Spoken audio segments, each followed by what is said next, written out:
देखिए मेरे भाई, मैं फिर से जो है कि टाइम एंड वर्क का जो है टाइम एंड डिस्टेंस का जो है फिर से मैं ये वीडियो लेकर के आया हूँ। टाइम एंड डिस्टेंस का ये पहला वीडियो होगा, पहला वीडियो है। तो इसमें जो है कि आपको ये समझना है कि टाइप नंबर 1 है। पहला वीडियो तो मैं डाल ही चुका हूँ और ये पहला वीडियो है जो टाइप नंबर 1 है, जो आपको ये चीज़ को करना है।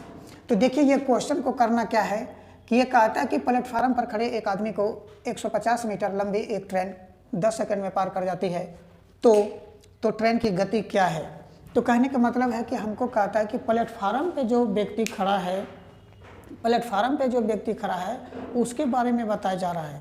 तो निश्चित रूप से अगर प्लेटफार्म पर खड़े व्यक्ति के बारे में बता रहा है, न कि प्लेटफार्म के बारे में, अगर ऐसा बताया जा रहा है तो आप इन चीज़ों को अच्छे तरीके से समझिए।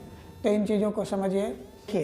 तो कहता है कि प्लेटफार्म पर खड़े व्यक्ति, तो ये कहता है कि हमको क्या कहता है कि इसमें कि ट्रेन की गति ज्ञात करें, ट्रेन की चाल। तो यहाँ पर लिखेंगे ट्रेन की चाल, ट्रेन की चाल। तो यहाँ पर लिखेंगे ट्रेन की चाल बराबर होता है दूरी बटे में समय, और दूरी बटे में समय होता है। तो दूरी कितना हो गया 150 मीटर और बटे में हो गया कितना 10 सेकंड है। तो 10 सेकंड को हम इस तरीके से काट देंगे तो ये हो जाएगा कितना 15 मीटर प्रति सेकंड होता है। अब आप ये चीज़ को समझिएगा कि मीटर प्रति सेकंड को किलोमीटर पर आवर में ले जाने के लिए कितना से गुना करना पड़ता है, तो 18/5 से। तो इसको कटा देंगे तो ये कितना आ जाएगा 54 किलोमीटर पर आवर आपका आंसर आ जाएगा। तो आप इस तरीके से आंसर इसको निकाल सकते हैं। ज़्यादा कोई बड़ी बात नहीं थी, और इसमें समझने के लिए जो दिया गया है वो चीज़ को निकालेंगे आंसर। ये दूसरा क्वेश्चन है, आप इसको अच्छे तरीके से समझ लीजिए। फिर उसी बेस्ड पे क्वेश्चन है जो बहुत इजी क्वेश्चन। ये पहला टॉपिक है मेरा, टाइम एंड डिस्टेंस का पहला टॉपिक है।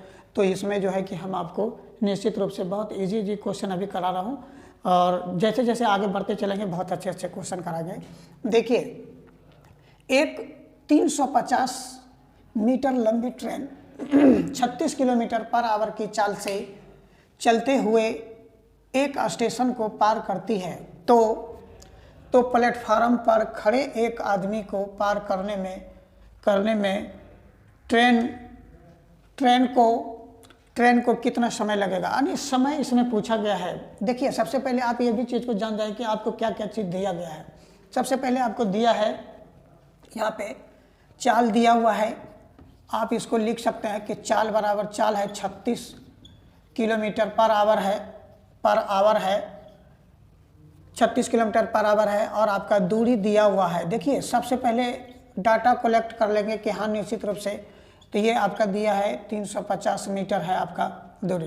तो निश्चित है कि समय निकल जाएगा, तो आप समय बराबर लिख सकते हैं, यानी टाइम बराबर समय बराबर दूरी बटे चाल। दूरी आपका 350 मीटर है इस तरीके से, और समय के ये कितना है 36 किलोमीटर पर आवर है आपका। मैंने बताया था कि किलोमीटर पर आवर को समय, देखो समय को निकालने के लिए क्या करेंगे, 36 किलोमीटर है। आप यहाँ पर देखिएगा 36 को हम ऐसा कर सकते हैं कि 36 किलोमीटर को मीटर प्रति सेकंड में लाने के लिए हम क्या करेंगे 5/18 से गुना कर देंगे। तो देखो ये कितना आ जाता है, तो 18 गुना 36 मतलब 10 मीटर प्रति सेकंड आता है। तो हम यहाँ डायरेक्ट लिख देते हैं कि 10 मीटर प्रति सेकंड। तो देखो मीटर प्रति सेकंड कट जाएगा, ये कट जाएगा, तो ये सेकंड जो है ऊपर चला जाएगा। तो यहाँ पर क्या आ जाएगा 35 सेकंड। ये आपका आंसर हो जाता है, और हम इसको आंसर लिख देंगे। 35 सेकंड आपका क्या हो जाएगा, आंसर आ जाएगा। तो हम इसको अच्छे तरीके से देखिए, ये जो 3 नंबर का क्वेश्चन है, आप इसको अच्छे तरीके से देखिए। इस क्वेश्चन को मैं पढ़ के सुना देता हूँ अगर लिखने में प्रॉब्लम होता हो। यहाँ देखिए, 36 किलोमीटर पर आवर की चाल से चलती एक रेलगाड़ी पोल को 10 सेकंड में तथा एक प्लेटफार्म को 22 सेकंड में पार करती है। तो प्लेटफार्म की लंबाई क्या है। अगर इस तरीके का क्वेश्चन आ जाए और डबल टाइम दिया रहे, और ये कहता है कि एक रेलगाड़ी जो है कि एक पोल को पार करती है। पोल को पार करने का मतलब क्या है, ट्रेन खुद की लंबाई को पार करती है, और फिर कहता है कि इसमें 22 सेकंड में क्या करती है, प्लेटफार्म को पार कर जाती है। जब प्लेटफार्म को पार कर जाती है तो फिर इसमें बताया जा रहा है कि 22 सेकंड में पार कर जाती है, तो प्लेटफार्म की लंबाई ज्ञात करें। तो प्लेटफार्म की लंबाई तो कुछ ना कुछ तो होगी, तो प्लेटफार्म की लंबाई को पार कर जाती है। कितने में? 22 सेकंड में कर जाती है। तो यहाँ पर हम यहाँ पर लिखेंगे, यहाँ पे देखो, यहाँ पे ये लिखना जरूरी है। यहाँ पे देखिएगा, यहाँ पर लिखना है ओनली, लिखिए ओनली वन। ओनली आप ये लिख सकते हैं कि ओनली प्लेटफार्म की जो लंबाई है, प्लेटफार्म की लंबाई जो है, लंबाई बराबर हम लिख सकते हैं प्लेटफार्म की लंबाई की जो पार करती है। तो आप ये देखिए, यहाँ पे कहता है कि एक पोल को पार करती है 10 सेकंड में, और फिर कहता है कि 22 सेकंड में किसको पार कर जाती है? प्लेटफार्म की लंबाई को। तो प्लेटफार्म की लंबाई तो कुछ ना कुछ तो होगी निश्चित रूप से। तो आप यहाँ देखिए, तो 10 सेकंड में जो पोल को पार करती है, तो मतलब ट्रेन खुद की लंबाई को पार करती है, और कहता है कि प्लेटफार्म को 10 सेकंड पार करने में लगती है। तो निश्चित रूप से अगर वहाँ से 10 सेकंड से और 12 सेकंड के दरमियान में देखेंगे कि कितनी देर में प्लेटफार्म की लंबाई को पार कर गए, तो हम यहाँ पर क्या करेंगे, 22 में 10 को माइनस कर देंगे, तो ये कितना आ जाता है? 12। तो 12 सेकंड में जो है, 12 सेकंड में प्लेटफार्म की लंबाई को पार कर गया। किसके? तो प्लेटफार्म की जो लंबाई है इसको पार कर जाती है ना, पार करती है। तो प्लेटफार्म की लंबाई को पार करती है।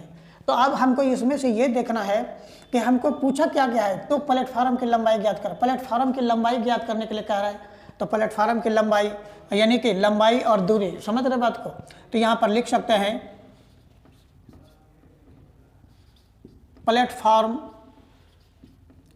प्लेटफार्म की लंबाई बराबर क्या होगा, मतलब कि दूरी के बारे में कह रहा है। दूरी बराबर क्या होता है? चाल गुना समय। चाल देखिए कितना है इसका, 36 kilometre per hour, 36 kilometre per hour है। और हमको करना क्या है, कहता कि यहाँ पे दूरी बराबर चाल गुना समय, तो समय कितना है? 12 सेकंड है। हम इसको लिख लेंगे। तो आप देखिए 36 को हम क्या कर सकते हैं, 5/18 से गुना कर देंगे, है ना, और गुना में आपका है 12 सेकंड है। तो हम इस तरीके से लिख देंगे, आपको 12 सेकंड है। तो आप यहाँ पे देखिए 18 दूना 36, 2 से कटा दिए, ये कितना हो गया? 5 दूना 10, 10 गुना 12 करेंगे तो कितना हो जाएगा? तो ये तो इतना हो जाएगा। तो हम इसको कर देंगे कि लंबाई, और ये सेकंड और सेकंड इसका कट जाएगा, तो मेरे पास कितना बचेगा? 120 मीटर ही बचेगा। तो हम आंसर लिखेंगे 120 मीटर। तो 120 मीटर लंबाई इसका निकल जाएगा। तो इस तरीके से करेंगे कि यहाँ पर देखिएगा ओनली वन प्लेटफार्म की लंबाई को 12 सेकंड में पार कर जाती है। तो प्लेटफार्म की लंबाई को पार करती है, तो निश्चित रूप से लिखेंगे कि प्लेटफार्म की लंबाई निश्चित रूप से कुछ ना कुछ होगी। तो प्लेटफार्म की लंबाई क्या हो गया कि यहाँ पर हमने लिखेंगे लंबाई बराबर यानी दूरी बराबर चाल गुना समय हमने कर दिया। किलोमीटर को मीटर प्रति सेकंड में बदलने के लिए क्या करेंगे, हम 5/18 से गुना कर देंगे, तो सेकंड कट जाएगा, मीटर बच जाएगा, 120 मीटर आंसर। तो मेरे भाई इस तरीके से ये चौथा नंबर जो क्वेश्चन है, आप इसको अच्छे तरीके से समझिए। चौथा नंबर क्वेश्चन को मैं पढ़ के सुना देता हूँ, आप इसको देखिए। एक ट्रेन 370 मीटर लंबी और उसे 25 मीटर लंबी एक सुरंग को पार करने में 6 सेकंड लगते हैं, तो ट्रेन की गति कितने किलोमीटर पर आवर है? अगर इस तरीके का क्वेश्चन पूछा गया है, देखिए मैं पहले ही बताया हूँ कि आज का जो भी टॉपिक में क्वेश्चन कराया जाएगा, बहुत इजी क्वेश्चन कराया जाएगा। अब आप यहाँ पे देखिए कि तो सबसे पहले कि ये कहता है कि ट्रेन की गति ज्ञात करें। गति मतलब स्पीड, है ना, चाल ज्ञात करने के लिए कहता है। तो आप देख लीजिए, तो सबसे पहले दूरी देखिए। सबसे पहले ट्रेन की लंबाई 370 मीटर दिया है और उसे एक सुरंग को पार करती है। सुरंग की लंबाई तो होती है, हमने बताया था कि जो सुरंग को पार करेगा क्या होगा, उसका भी लंबाई जुड़ जाएगा। तो आप यहाँ पर लिख सकते हैं कि ट्रेन की गति यानी कि चाल बराबर दूरी बटे समय। दूरी मतलब 370 और ये 25 को जोड़ लेंगे तो ये मेरा इतना हो जाएगा। और कहता है कि चाल बराबर दूरी बटे समय, ये आपका सेकंड है, ये ये मीटर में है, तो हम यहाँ पर इसको मीटर में लिख देंगे। तो आप देखिए इसको जोड़ लेते हैं, तो कितना हो जाता है? निश्चित रूप से ये 5 हो जाएगा और इसको जोड़ लेते हैं, 5 हो गया, 9 हो गया और ये 3 हो गया। तो हम इसको बटन में 6 और गुने में देखिए हम क्या करेंगे कि मीटर प्रति सेकंड देखिए आ रहा है, मीटर प्रति सेकंड में है ये, तो और हमको किलोमीटर पर आवर में क्योंकि चाल ज्ञात करने के लिए कहता है, तो करेंगे तो क्या हो जाएगा 18/5 से क्या करेंगे हम गुना करेंगे। तो करेंगे तो देखिए 18 ये कट जाएगा 6 बार में, और ये कितने बार में कट जाता है 5 से कट जाता है। देखिए 5 7 35, 5 7 35 और कितना बच गया 4, 9 5 45। और जब इसको गुना कर लेते हैं तो कितना हो जाता है 9 3 27 के साथ 27 के साथ 2 7 ये इतना हो जाता है 7 21 21 3 21 2 कितना हो जाएगा 23। तो ये हो गया 137 किलोमीटर पर आवर। हम ये आंसर लिख सकते हैं। तो इस तरीके से क्वेश्चन को करने के लिए आपको कोई तरह का प्रॉब्लम नहीं होगा। आप इसी तरीके से निश्चित रूप से आप इस देखिए ये जो सवाल है 5वां नंबर है, आप देखिए कि उसी तरीके का सवाल है, आप इसको लगा सकते हैं। एक बार मैं पढ़ के सुना देता हूँ।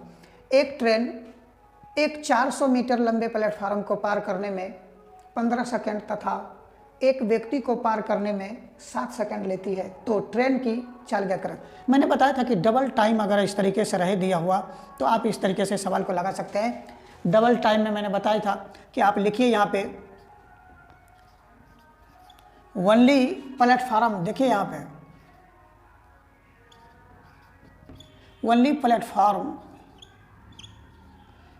प्लेटफार्म की लंबाई बराबर हम लिख सकते हैं कि यहाँ पर 15 - 7, अगर हम 15 - 7 करते हैं तो कितना आता है हमको, मतलब हमको कहने का मतलब है कि 15 माइनस कहता है कि 15 सेकंड तथा और कहता है कि 7 सेकंड में पार करती है। तो हमने बताया था कि जो ओनली वन जो है यहाँ पर लिखेंगे प्लेटफार्म की लंबाई को 7 सेकंड में पार कर जाती है। तो निश्चित रूप से आप यहाँ पर देखिए तो कितना हो जाती है, कहने का मतलब है कि 15 में 7 चला जाएगा, कितना बचेगा तो 8 सेकंड जो है 8 सेकंड हम लिखेंगे कि 8 सेकंड में किसको पार कर जाती है प्लेटफार्म की लंबाई को। यहाँ पर याद रखेगा प्लेटफार्म की लंबाई